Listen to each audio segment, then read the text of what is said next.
Estamos ahí, ¿no? Explicar la diapositiva. Sí. Bueno, previo a esta diapositiva, hay esta donde es muy importante que tomen en cuenta que la única manera de tratar la insuficiencia cardíaca de una manera efectiva y con una proyección a disminuir la mortalidad y aumentar la sobrevida es regular el sistema neuroendocrino que se ha puesto en marcha a través del sistema simpático y del sistema renina, angiotensina, aldosterona, cuyo propósito de estos sistemas ha sido siempre promover el mejoramiento de la perfusión a nivel de los tejidos, el mejoramiento del volumen minuto, pero en realidad sabemos que este es un propósito bastante interesante que se presenta en otro tipo de situaciones, pero en la insuficiencia cardíaca puede generar daño cardíaco. Y lo hemos comprobado y se ha comprobado de que evidentemente estos sistemas que son reguladores se vuelcan en forma involuntaria contra el propio corazón, generándole un mayor esfuerzo, una mayor carga y finalmente un mayor desfallecimiento. De modo que la única forma de poder combatir la insuficiencia cardíaca es la regulación de este sistema a través de esquemas de tratamiento farmacológico que van a inhibir justamente la acción de la adrenalina, de la noradrenalina, de la angiotensina 2, de la endotelina, de la espirona, de la aldosterona, etcétera, etcétera. Eso lo vamos a ver más adelante. Bien. Bueno, ahí está. Los objetivos que existen y que van orientados al cumplimiento del tratamiento de la insuficiencia cardíaca es disminuir los síntomas en reposo, mejorar la capacidad física, disminuir la necesidad de internaciones y prolongar la sobrevida. Este primer objetivo de disminuir los síntomas en reposo se está refiriendo que no tenemos que permitir que el paciente se mantenga en clase funcional 4, que sería entonces síntomas en reposo. ¿Por qué razón? Debido a que el aumento de la tensión de la pared que se produce por el excesivo estrés que genera el aumento de presiones a nivel intracavitario, por ejemplo.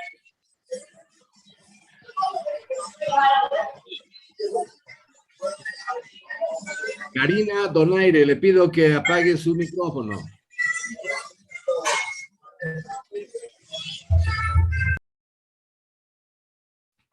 Les voy a pedir que tengan un poquito más de cuidado con el micrófono. Mantengan cerrado, bloqueado su micrófono, por favor, para evitar interrupciones. Les decía de que era importante mantener al paciente fuera del estrés de pared, que significa estar en una clase funcional 4. Porque el estrés de pared, ocasionado por el aumento de presiones, por el aumento en la congestión, ya sea congestión del lado izquierdo o del lado derecho, al final va a haber un aumento de estrés ya sea en el ventrículo izquierdo o en el ventrículo derecho, pero fundamentalmente en el ventrículo izquierdo. Eso genera apoptosis y muerte celular, isquemia. Y entonces, cuando el paciente sale de ese estado de clase funcional 4, ese corazón ya no es el mismo y ha experimentado pérdida de miocitos. De modo que la recuperación posterior va a costar un poco más y cada vez va a ser peor con cada recaída que el paciente haga en clase funcional 4, o en reposo. Por eso se postula como objetivo disminuir los síntomas en reposo. En otras palabras, sacarlo al paciente de la clase funcional 4 y elevarlo por lo menos a una clase funcional 3.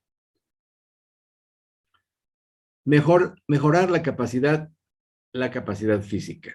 Bueno, evidentemente, sacarlo al paciente de la clase funcional 4 y llevarlo a la clase funcional 3 es poder hacer que el paciente comience nuevamente una actividad física reducida, de acuerdo a su clase funcional naturalmente, pero entrarlo ya a un plan de rehabilitación física con ejercicio.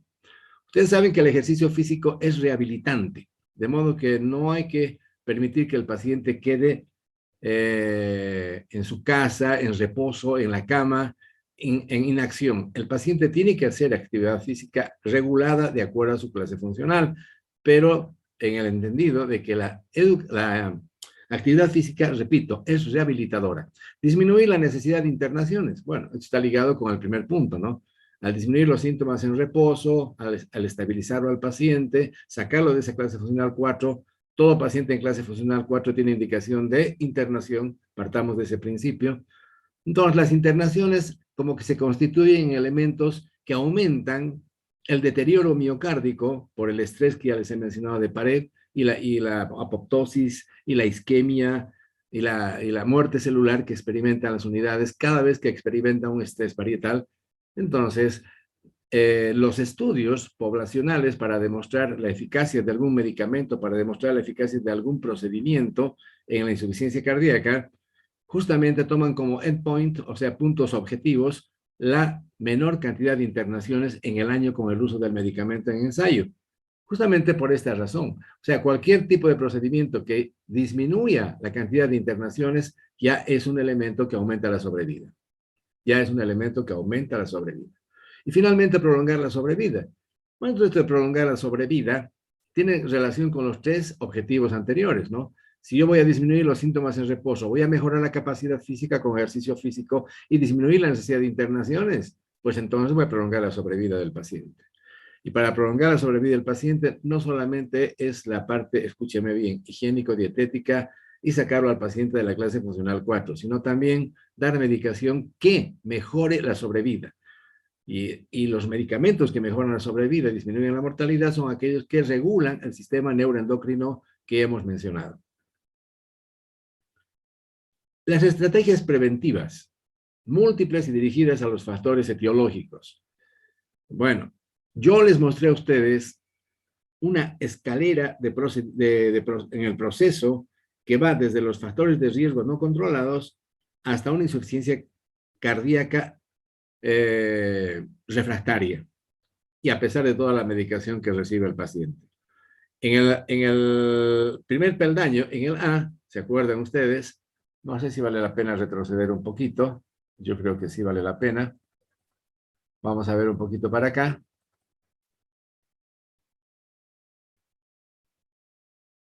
Tiene que ver con esto. No sé si se acuerdan este cuadro de los estadios de la insuficiencia, hacia la insuficiencia cardíaca. En este primer estadio, en el punto A, se refiere a la presencia de factores de riesgo. No se ha generado todavía daño estructural ni daño funcional. Solamente hay presencia de factores de riesgo cardiovascular como hipertensión, obesidad, enfermedad aterosclerótica que puede generarse, diabetes, síndrome metabólico, etcétera, etcétera. Pero no existe daño estructural ni funcional, de modo que no hay deterioro de la función. En el B ya ha habido un infarto previo, algún tipo de lesión estructural, el paciente ya tiene disminuida la fracción de eyección, por ejemplo, puede estar con hipertrofia ventricular, ha habido una valvulopatía asintomática, por ejemplo, que no se ha percatado todavía el médico. No existe daño estructural, pero no hay síntomas todavía, no existen síntomas. De manera que no hay cuadro de insuficiencia cardíaca. Recién en el C aparece el síndrome de insuficiencia cardíaca con la aparición de síntomas como disnea, fatiga, tolerancia reducida al ejercicio y una enfermedad cardíaca estructural con síntomas previos o actuales de insuficiencia cardíaca. Y acá el paciente entra en una etapa refractaria, seguramente por sucesivas internaciones y deterioros consecutivos que el paciente ha ido padeciendo a lo largo del tiempo, y finalmente entra en una etapa de refractariedad, donde la medicación, por más que se la dé por vía endovenosa, en una unidad de cuidados intensivos, el paciente no responde al tratamiento. Quiere decir que se le ha agotado toda la reserva cardíaca de recuperación y el paciente es un candidato a trasplante cardíaco. De esto se trata, estimados jóvenes, cuando hablamos de prevención. Líneas diapositivas más adelante, donde estamos, decía prevención. ¿Prevención de qué? Prevención de esto. Prevención de los factores de riesgo, combatir los factores de riesgo. Mucho más si el paciente ha tenido ya un evento que le ha generado daño estructural y que todavía no es sintomático desde el punto de vista clínico, pues entonces hay que seguir tratando ya el daño que se ha generado y ya los factores de riesgo que no están bien controlados.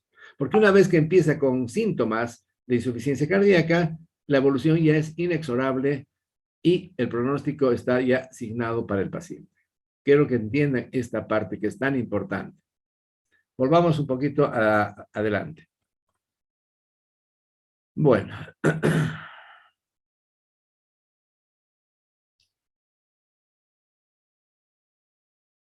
Bueno, ahí tenemos.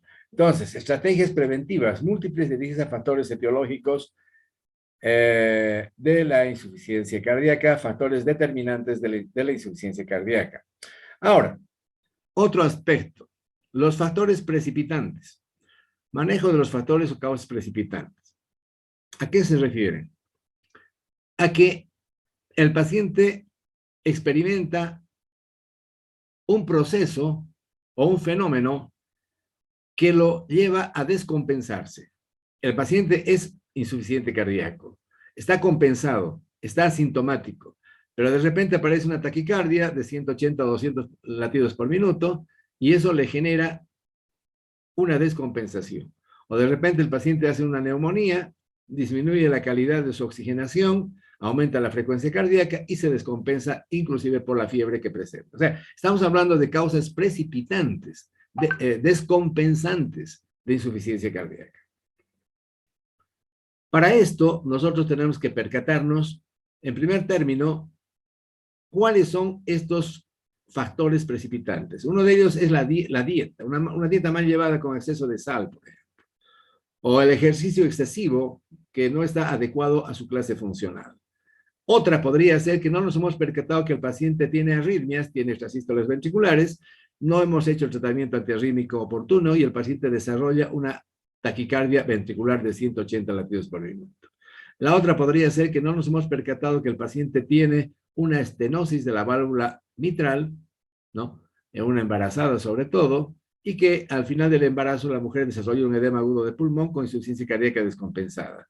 ¿Por qué? Porque no hemos tenido la precaución de estudiar adecuadamente a la persona y hemos dejado que un factor desencadenante, como es la fibrilación auricular, se presente al final de un embarazo y que la paciente se descompense haciendo un edema agudo de pulmón.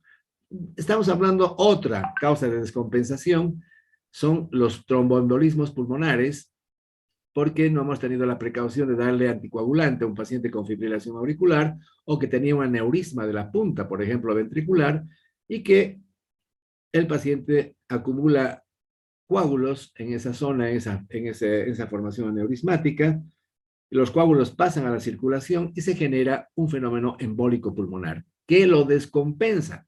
De modo que tenemos que estar alertas a cualquier tipo de alteración que se constituya en un factor precipitante o desencadenante de descompensación cardíaca. Porque una cosa es la causa etiológica, la causa determinante de la insuficiencia cardíaca, y otra cosa es la causa descompensante, precipitante de insuficiencia cardíaca. Cuando nosotros tratamos un paciente que está descompensado, lo primero que hacemos es frenar la causa precipitante. O sea, solucionar la arritmia, solucionar el fenómeno tromboembólico y en una segunda instancia tratamos la causa determinante de insuficiencia cardíaca para ver si podemos hacer algo para mejorar su pronóstico. Por lo tanto, el reconocimiento, la prevención y el tratamiento oportunos van a hacer que el paciente logre un nivel de sobrevida mayor. Hasta este punto, ¿se ha entendido? Sí. Perfecto.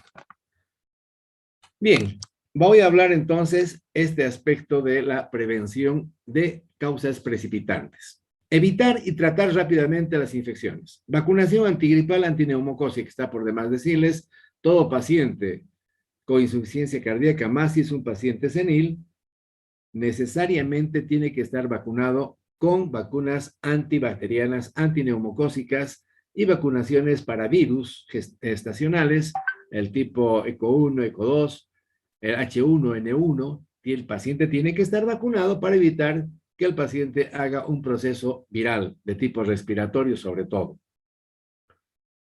Existen vacunas que duran un año de vigencia y hay vacunas que duran prácticamente toda la vida.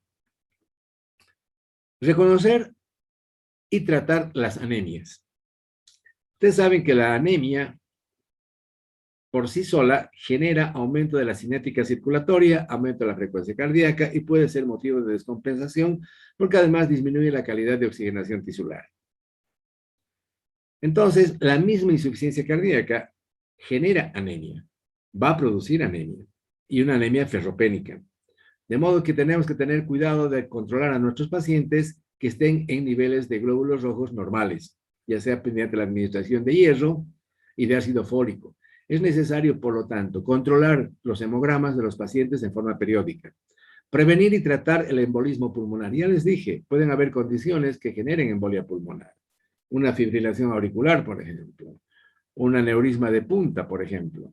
Una cinética muy lenta circulatoria porque hay una insuficiencia cardíaca terminal importante y el paciente no está anticoagulado. Estos cuadros que pueden generar embolias, ya sea sistémicas o pulmonares, tienen que ser tratados con tratamiento anticoagulante permanente. No esperemos que se presente una embolia de pulmón para anticoagular al paciente. Más bien, por el contrario, evitemos la embolia de pulmón dándole un anticoagulante previo. Diagnóstico y tratamiento de arritmias como la fibrilación auricular. Está de más decirles, la fibrilación auricular, de hecho, es una de las arritmias más comunes en insuficiencia cardíaca. Por lo tanto, este cuadro de arritmia tiene que ser prevenido para que no genere embolias mediante el uso de tratamiento anticoagulante.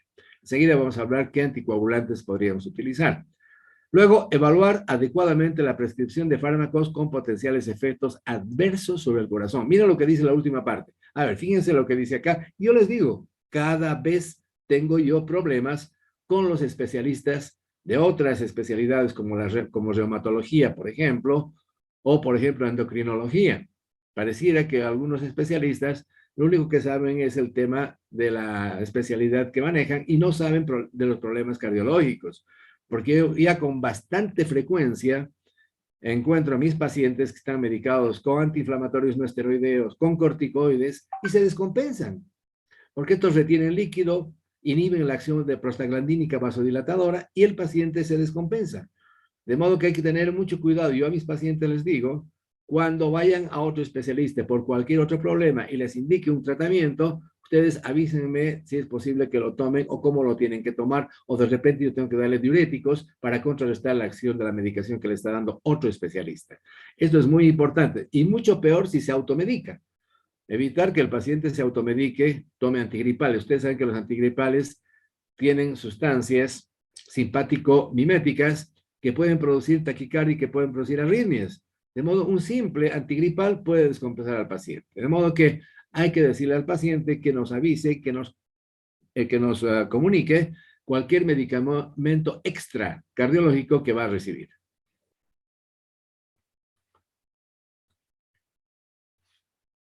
En esta diapositiva quiero mostrarles a ustedes las anormalidades fisiopatológicas que se deben corregir con el tratamiento farmacológico y tratamiento no farmacológico. Primero, tienen que formularse ustedes estas 4 preguntas y buscar si existen estos 4 elementos en el paciente en cuestión. ¿Hay aumento de la precarga y retención hidrosalina? ¿Hay aumento de la poscarga? ¿Hay activación neurohormonal? Y la contractilidad que puede o no estar alterada. Repito, aumento de la precarga y retención hidrosalina. Si hay aumento de precarga, me doy cuenta porque hay ingurgitación yugular, el paciente tiene aumento de presiones a nivel auricular, en el eco, hay retención hidrosalina, tiene edema periférico, tiene congestión pulmonar, pues le voy a dar diuréticos, ¿verdad?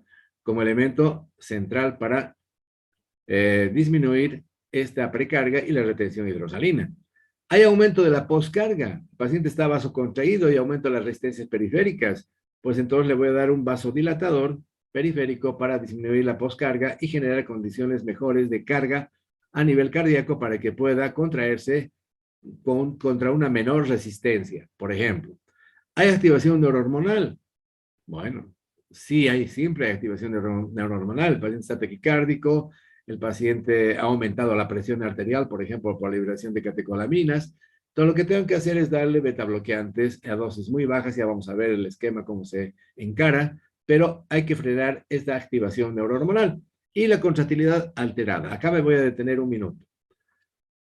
Sabemos que el corazón tiene dos funciones. Una que es la de contracción y otra que es la de relajación.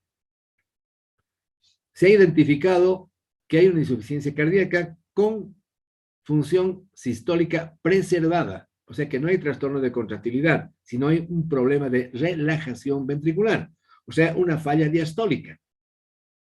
Y también hay una insuficiencia cardíaca con función sistólica alterada, o sea, con un trastorno de contracción.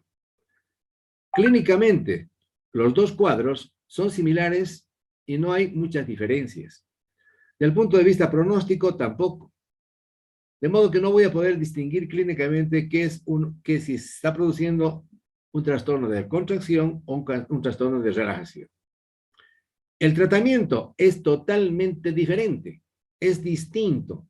Si yo por error he considerado un paciente que tiene falla sistólica y en realidad tiene falla diastólica y le doy digital, pues voy a incrementar su falla diastólica por retener calcio y lo voy a embromar al paciente.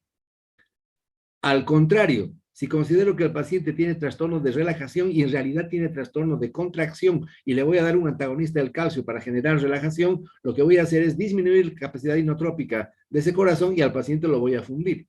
De modo que tenemos que tener seguridad mediante los estudios, sobre todo el eco, si el paciente tiene falla sistólica o falla diastólica.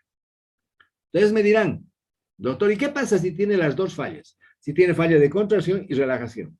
¿Cómo lo tratamos? Pues se da prioridad al trastorno de contracción. Se da prioridad al trastorno de contracción.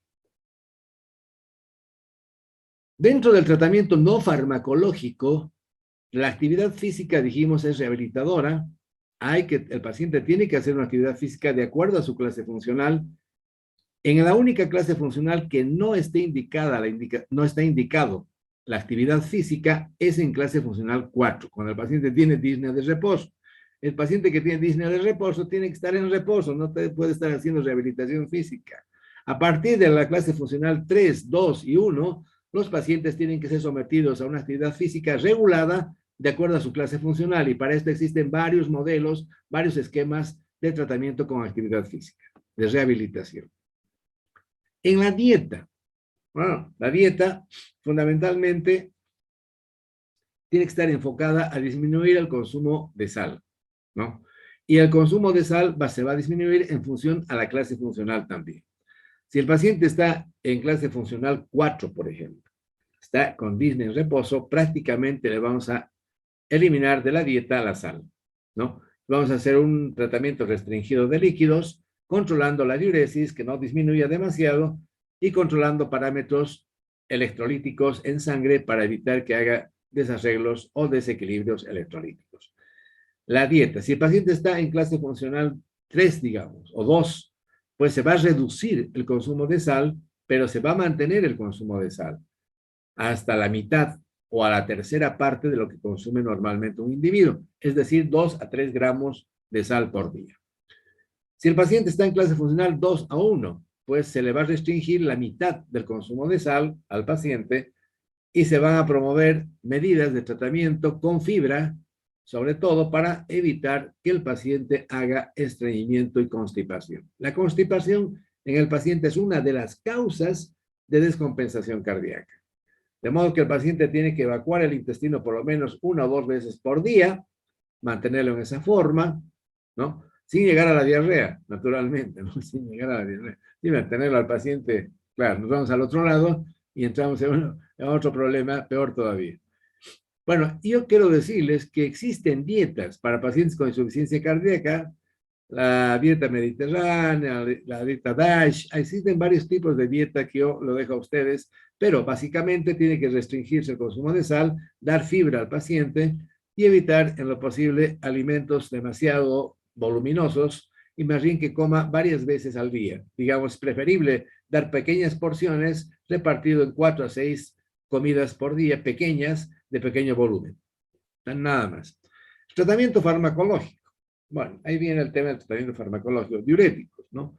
Tenemos en un arsenal terapéutico bastante adecuado para el tratamiento de la insuficiencia cardíaca con función sistólica alterada. lamentablemente, no ha habido tanta investigación para el tratamiento de la insuficiencia cardíaca con función diastólica, o sea, con función sistólica preservada.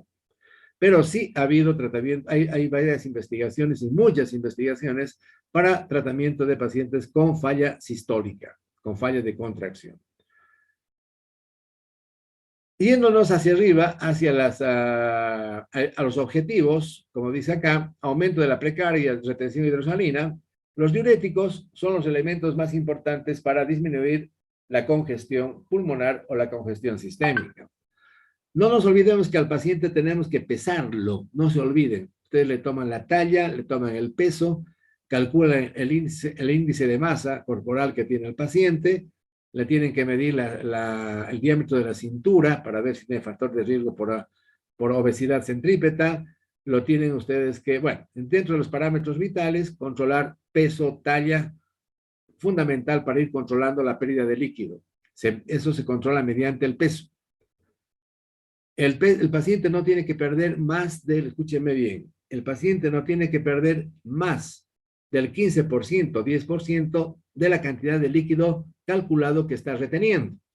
Si calculamos que el paciente está reteniendo 6 litros, esos 6 litros el paciente lo tiene que perder en 3, 4 días, no de golpe. No generar esas diuresis de 3, 4, 5 litros por día, porque lo podría descompensar al paciente del punto de vista volumétrico o del punto de vista electrolítico, que es peor porque puede entrar un cuadro de arritmia por hipocalemia y el paciente lo podemos matar. Entonces hay que tener mucho cuidado con esto. La diuresis tiene que ser progresiva, lenta, conseguir balances negativos, pero de forma progresiva. Nada más, como consejo. Tenemos diuréticos de techo intermedio, las tiacidas, diuréticos de techo alto, como es la furosemida de ASA, y los de techo bajo, ahorradores de potasio. Lo que hoy día se preconiza es la combinación de medicamentos de techo alto, por ejemplo, o tiacidas, con diuréticos ahorradores de potasio. Porque sabemos que las tiacidas y los diuréticos de ASA, como la furosemida, generan pérdida de potasio, pérdida de calcio, pérdida de sodio. Vamos a ver acá, les voy a mostrar en la siguiente diapositiva, acá en este esquemita, donde tenemos acá la nefrona, la parte cortical y la parte de la médula renal, donde se encuentra la parte de los túbulos y las vías de intercambio de la nefrona. Y acá tenemos el glomérulo, el asa contorneada proximal, tenemos el asa de Henle, el tubo contorneado distal y tenemos acá el tubo colector. Bien, las tiacidas. Las tiacidas son uno de los medicamentos uno de los más utilizados, pero sobre todo cuando el paciente ya está más o menos compensado. Cuando el paciente está descompensado y se encuentra con mucha congestión, edema, disneico, es mejor utilizar los diuréticos de ASA, que son más potentes, más efectivos, que tienen un mayor efecto a medida que aumenta la dosis. En cambio, las tiacidas son de techo intermedio. No van a aumentar el efecto cuando ya alcanza un límite de dosis y ahí termina el efecto y más bien empiezan los efectos colaterales. En cambio, con los diuréticos de ASA, a medida que usted aumenta la medicación, la dosis, aumenta el efecto diurético. Pero tiene sus contras y sus partes positivas, cada uno de estos diuréticos. Las tiacidas inhiben el intercambio de cloro-sodio en el tubo distal, acá. Prácticamente en la parte ascendente del asa, pero en la región cortical, en esta parte, y en el tubo contorneado distal, las tiacidas. Inhiben el intercambio de cloro y sodio. Los ahorradores de potasio, estos ahorradores de potasio, actúan en el tubo colector, sobre todo, y en el tubo contorneado distal, inhiben la reabsorción de sodio, ¿está claro? Los ahorradores de potasio inhiben la reabsorción de sodio. Pero promueven la absorción de potasio. Estos ahorradores de potasio ganan potasio y pierden sodio. Los diuréticos de ASA actúan en el tubo contorneado, en el asa de Henle, en el asa ascendente de Henle, en la parte gruesa del asa de Henle. Los diuréticos de ASA inhiben el intercambio de cloro, sodio y potasio en la porción ascendente del asa de Henle. ¿Está claro? Son los diuréticos más potentes. Como ya les decía, se logra un buen medicamento utilizando un ahorrador de potasio, ¿no? Como puede ser la espironolactona, y asociarlo a un diurético de asa como es la furosemida. También se utilizan las tiacidas, como la hidroclorotiacida, por ejemplo, o la hidroclorotiacida, la clortalidona también, para unirlo a un ahorrador de potasio, que es la amilorida. La amilorida, que es ahorrador de potasio, se une a la tiacida. O la amilorida también se puede utilizar juntamente con un diurético de asa, como es la furosemida. Bueno, hay varias combinaciones donde se pretende eliminar potasio y evitar la pérdida, o sea, eliminar sodio, eliminar líquido y evitar la pérdida de potasio. Ahí tienen ustedes los diferentes tipos de diuréticos, la clasificación. Diuréticos tiacídicos, la hidroclorotiacida, la más utilizada, la clortalidona. Los diuréticos de alta eficacia, como la furosemida, diuréticos de asa.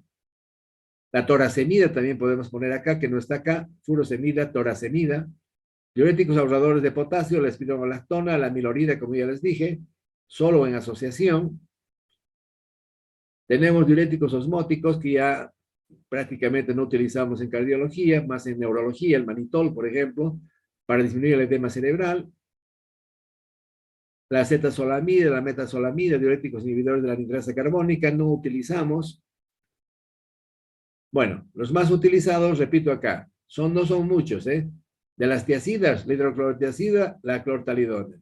El diurético de alta eficacia, la furosemida, fundamentalmente, y como ahorrador de potasio, la espironolactona y la amilorida. Nada más.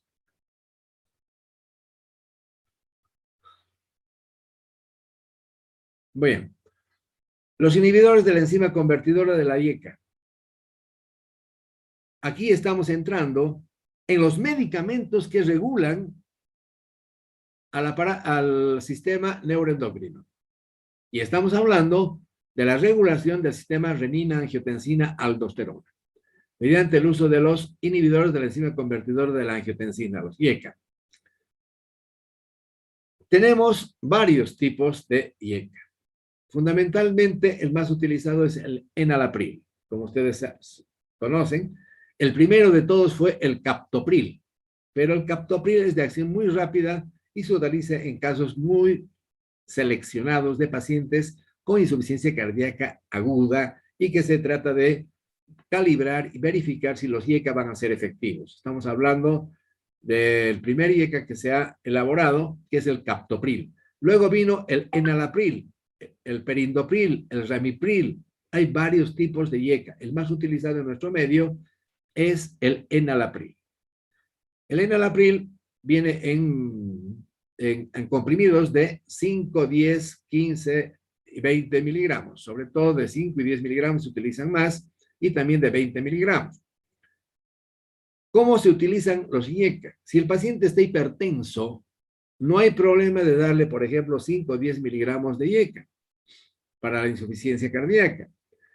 Si el paciente no está hipertenso y está más bien hipotenso, está con 100, 110 de frecuencia de presión arterial sistólica, está en el límite y está con hipertensión y está con insuficiencia cardíaca, está disméico y todo aquello, yo le voy a dar la mitad de 2,5 o 2,5 miligramos, nada más. Las dosis se van incrementando progresivamente, por favor. Empezamos con 2,5 y al cabo de 15 días o 20 días le aumentamos a 5. Lo mantenemos un mes y medio con 5 y luego 7,5. Y al cabo de 2 o 3 meses, al paciente ya lo tenemos con 20 miligramos de enalapril. Esta es la manera de dar al paciente. Lógicamente, si el paciente está ya hipertenso de entrada, con una insuficiencia cardíaca, pues utilizamos dosis amplias ya con fines de hipotensión arterial y al mismo tiempo de preservar la fibra cardíaca. Ustedes me dirán, ¿por qué le voy a dar un IECA? Porque voy a contrarrestar la acción de formación de tejido, la formación, o sea, el efecto proliferativo de la angiotensina 2, ¿no? Y del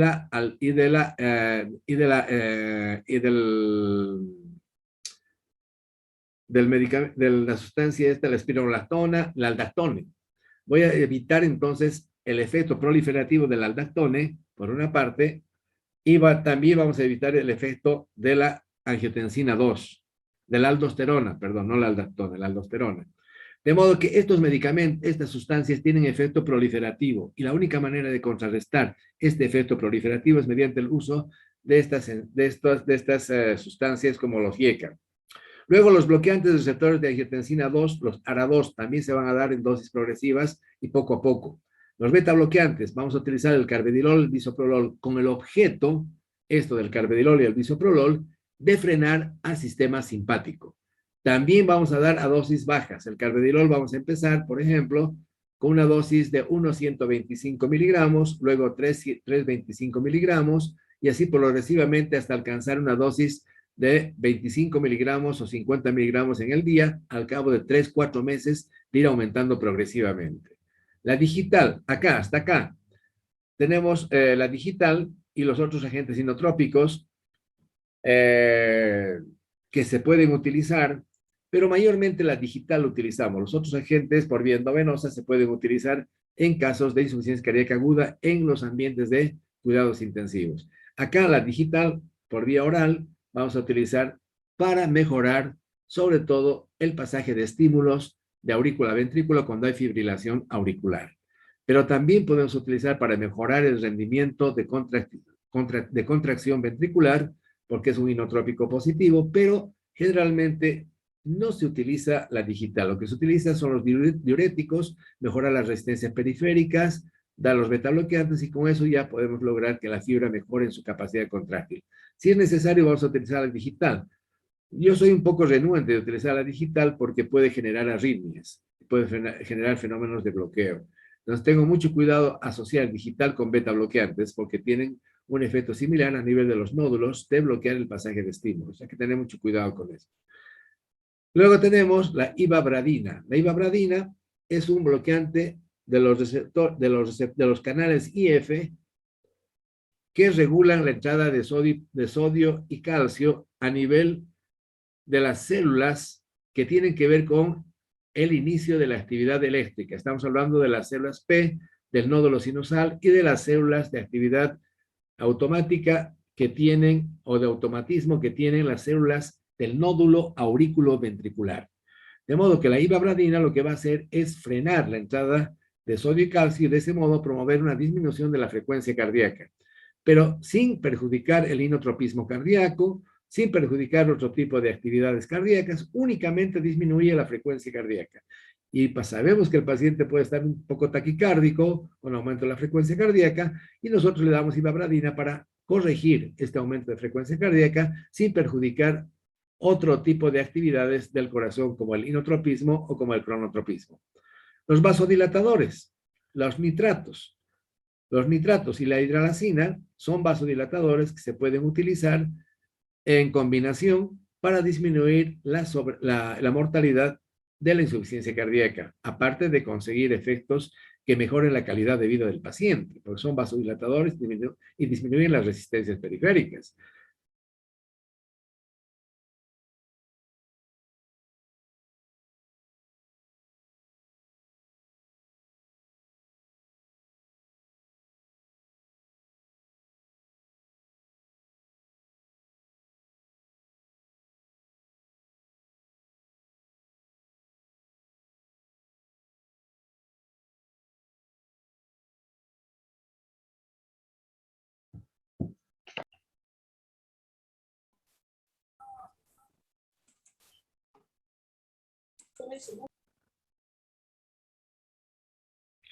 Van a disculpar, jóvenes, la interrupción.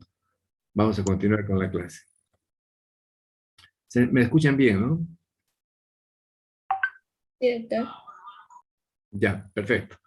Les decía entonces que los vasodilatadores, como los nitratos y la hidralacina, los nitratos son vasodilatadores venosos, sobre todo, y vasodilatadores coronarios, pero también disminuyen la resistencia a nivel periférico. Y la hidralacina es un medicamento vasodilatador y promueve la diuresis.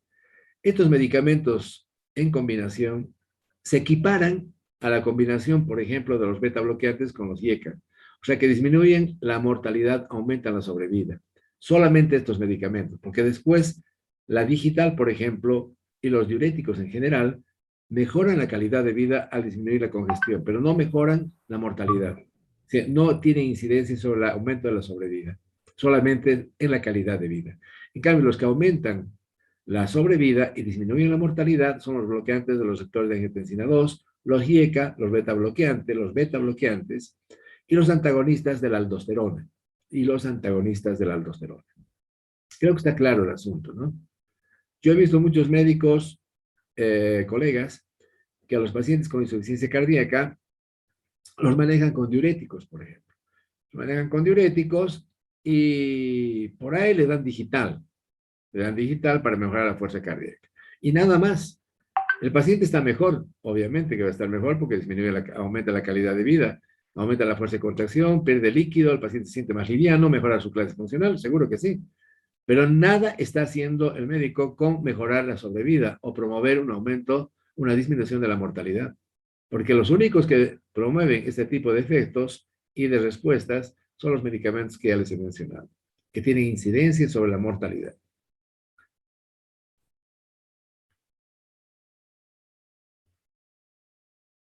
Bien. 3 aspectos a tomar en cuenta en el tratamiento del paciente con insuficiencia cardíaca.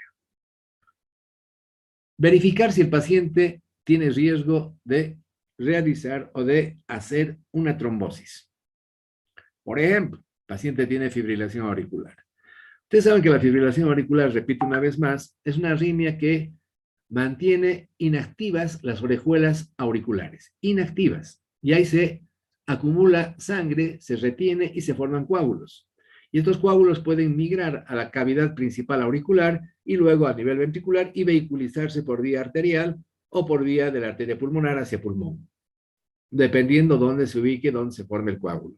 Y va a dar lugar a fenómenos embólicos.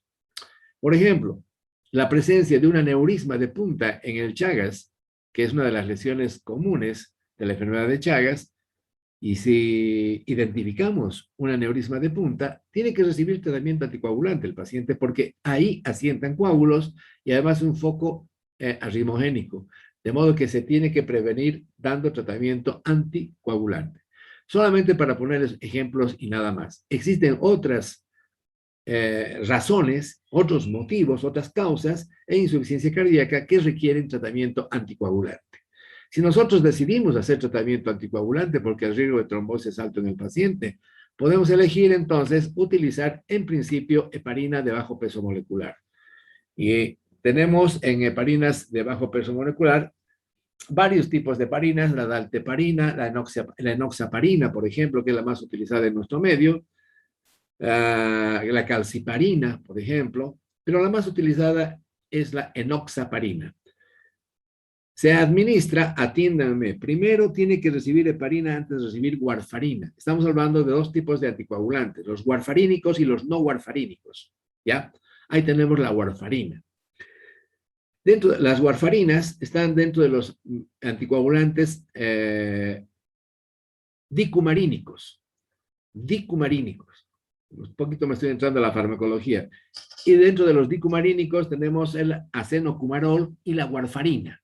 Repito, los dicumarínicos tenemos el acenocumarol y la warfarina. Pero fuera de estos medicamentos tenemos los no warfarínicos, como el apixaban, el rivaroxaban, el dabigatran. Ya vamos a ver, he hecho un cuadrito para que vean ustedes. Pero cuando se va a utilizar warfarina, que es el anticoagulante más barato que tenemos en el comercio, porque cada comprimido vale como 2 pesos aproximadamente. En cambio, el rivaroxaban, cada comprimido vale 20, 25 pesos. Y la gente a veces no está dispuesta a gastar 25 pesos en su anticoagulación todos los días. De modo que yo sigo utilizando en la mayoría de mis pacientes la warfarina. Pero ¿cómo tengo que utilizar la warfarina? Primero le tengo que dar heparina enoxaparina. No puedo dar directamente el anticoagulante warfarínico porque puedo provocar un cuadro de trombosis. En las primeras dosis sin protección heparínica, la warfarina puede tener un efecto protrombogénico. Así que hay que tener mucho cuidado con el uso de la warfarina. Primero, enoxaparina. Y le voy a dar enoxaparina a razón de 1 miligramo kilo peso cada 12 horas por vía subcutánea e inyección durante 5 días. Y al tercer día de dar la heparina, voy a empezar con la warfarina, dosis bajas, por ejemplo, 2,5 o 5 miligramos por día, y voy regulando de acuerdo al INR los resultados del laboratorio de coagulación, donde el INR, que es la razón internacional normalizada, ustedes ya deben conocer algunos, voy a utilizar la warfarina entonces de acuerdo al INR. El INR normal de nosotros, sin anticoagulación, es 1. Al paciente, por ejemplo, que tiene fibrilación auricular, lo que voy a mantener entre 1,8 a 2,5 de INR. Y para eso voy a ir cada 15 días o cada mes regulando la dosis del medicamento para lograr una dosis que mantenga al paciente en un INR de 1,8 a 2,5. Creo que se ha entendido el tema. O sea, primero heparina, luego heparina con warfarina y finalmente warfarina para el mantenimiento de la anticoagulación a largo plazo. Quisiera mostrarles esto. A ver, vamos a ver si está acá. Acá tienen ustedes. Los anticoagulantes no warfarínicos, lo que quieran utilizar. Tenemos el dabigatran, el rivaroxaban. El más utilizado de todos es este medicamento. El rivaroxaban que lo tenemos y el apixaban. Son estos dos que tenemos en nuestro medio, acá en Sucre. El rivaroxaban, claro, olvídense del nombre comercial, no hay varios comerciales. Por ejemplo, en Sucre hay el Xarelto, etcétera, etcétera. El Rivaroax, hay varios nombres. El rivaroxaban se utiliza a razón de 20 miligramos cada 24 horas, o sea, 20 miligramos durante un día, o sea, cada día 20 miligramos durante 15 días. Después de 15 días, bajamos la dosis a 15 miligramos por día y ese va a ser el tratamiento de mantenimiento. ¿Qué ventaja tiene el rivaroxaban o el apixaban? Por ejemplo, que estas son las dosis del apixaban, 5 miligramos cada 12 horas inicial durante unos 3-4 días y luego 2,5 cada 12 horas de mantenimiento. Estos dos. La ventaja es de que no requiere tratamiento, no requiere control de laboratorio. No requiere control de laboratorio. Son dosis fijas, son dosis determinadas. No es lo mismo que la warfarina, que tengo que ir regulando la dosis de acuerdo a los resultados del INR. Acá no. Acá no necesito hacer ese tipo de control. Pero son sumamente caros en relación a la warfarina. ¿Qué hacen estos inhibidores del factor 10 activado? Está claro, es a ese nivel donde van a actuar el rivaroxaban y el apixaban. Nada más. Ahora me voy a dedicar a borrar un poquito. Sacar esto. Ahora sí. A ver.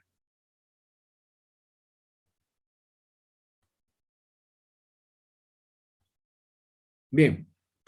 Creo que más o menos se ha entendido el tema este de la anticoagulación. La antiagregación. Si el paciente no puede ser anticoagulado o no requiere anticoagulación, pero requiere cierto grado de protección antiagregante plaquetaria, que es un grado menor, digamos, del tratamiento antitrombótico, no es tan fuerte como la anticoagulación, entonces voy a utilizar antiagregantes plaquetarios.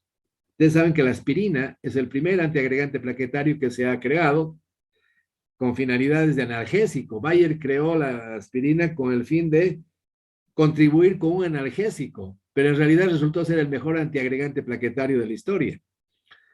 Que si la aspirina hubiera sido creada como antiagregante plaquetario en los casos de infarto, por ejemplo, se lo hubiera creado con ese propósito, cada comprimido hubiera costado por lo menos 40 pesos.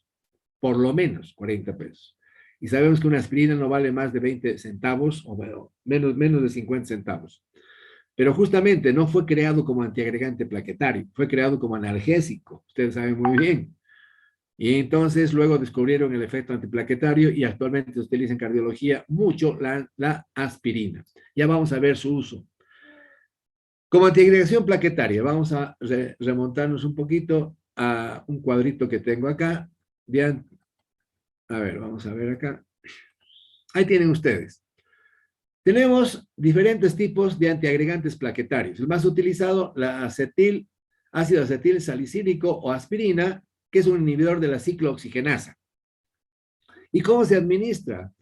100 miligramos, los estudios que se han hecho hasta ahora, se han hecho con dosis de entre 70 a 120, 130 hasta 150 miligramos. El uso es de 100 miligramos promedio, 100 miligramos por día, que es una aspirineta de niños, y que algunos vienen con recubrimiento para el estómago para evitar irritación gástrica, como es el caso de la cardioaspirina, por ejemplo. Bueno, el asunto es utilizar 100 miligramos por día, si el paciente requiere antiagregación. ¿Qué cuadros requieren antiagregación? El tema está ahí. Pacientes que no pueden recibir anticoagulación, pacientes que tienen factores de riesgo, pacientes que han hecho un infarto, pacientes que tienen algún tipo de condición protrombótica, pero que no es candidato para una anticoagulación completa. Todos estos pacientes necesitan tratamiento antiagregante plaquetario. Luego tenemos el inhibidor de la fosfodiesterasa, que es el dipiridamol, que ya no se utiliza mucho como antiagregante plaquetario. Luego tenemos los inhibidores de receptores, como los inhibidores de los receptores de ADP, de adenosín difosfato. Tenemos la ticlopidina, el clopidogrel y el prasugrel. De estos, el más utilizado, estimados jóvenes, es el clopidogrel, que existe acá en Sucre, el clopidogrel 75 miligramos por día, que se puede dar en lugar de la aspirina en caso de que haya intolerancia gástrica a la aspirina. Clopidogrel. Luego tenemos los antagonistas de la glucoproteína 2B3A a nivel plaquetario, que la eptifibatide, el tirofiban y la axibimab. Estos tres no se utilizan de forma rutinaria. Estos se utilizan en casos de tratamiento, por ejemplo, de angioplastía, cuando se ha colocado algún stent, alguna malla, qué sé yo, a nivel endovascular. Sí se utilizan estos antiagregantes plaquetarios que son mucho más fuertes, pero en la rutina diaria para tratamiento antiagregante clínico de rutina no se utilizan los antagonistas de la GP2B3A. Se utiliza el ácido acetilsalicílico o el clopidogrel. Ni siquiera se utiliza el prasugrel. El prasugrel también se utiliza en algunos casos cuando el paciente no puede recibir tratamiento anticoagulante y entonces vamos a utilizar el prasugrel. Nada más.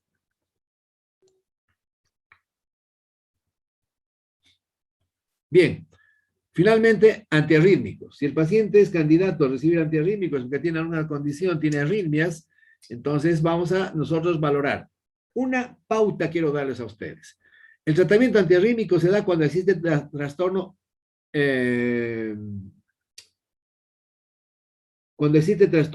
estructural, cuando se ha demostrado que existe una dilatación cardíaca, una dilatación auricular, cuando existe infarto, cuando ha habido algún problema